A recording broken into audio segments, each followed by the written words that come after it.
शिवाजी महाराजांची कीर्ती बेफाम होती. महाराजांची कीर्ती बेफाम, भल्या भल्यांना फुटला घाम. याला कोण घालिले सने, जर घाली पुसती बेगम. बडी बेगम म्हणजे आली आदिलशहाची आई बरका.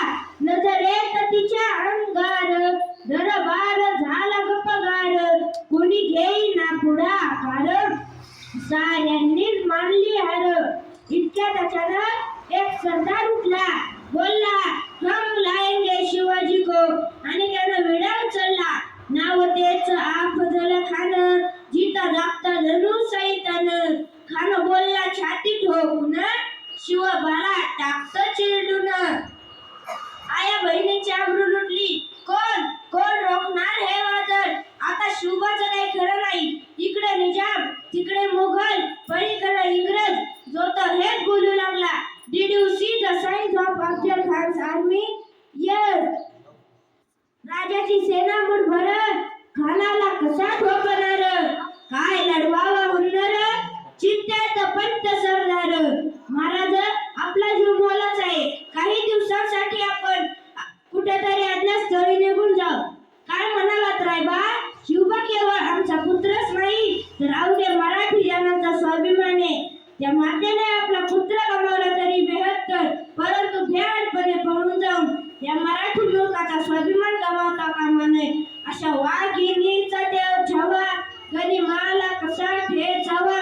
डोक्यात गनिमी कावा, बेटीचा धाडला सांगावा. प्रतापगडावर आमने सामने बेटीचा सांगावा. खानानं हसत हसत कबूल केला. दिवस ठरला आणि ठरल्याप्रमाणे प्रतापगडच्या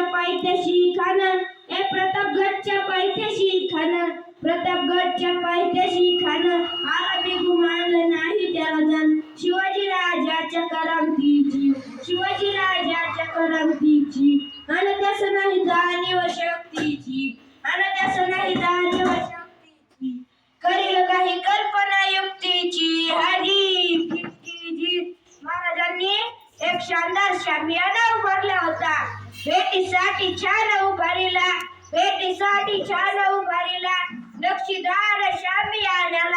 नक्षीदार शामियान्याला.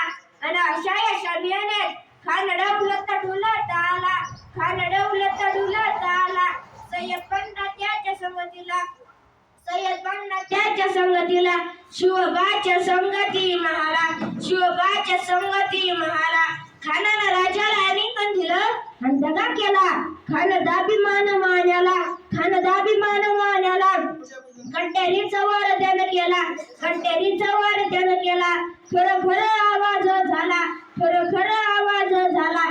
चिलखता होता अंगाला.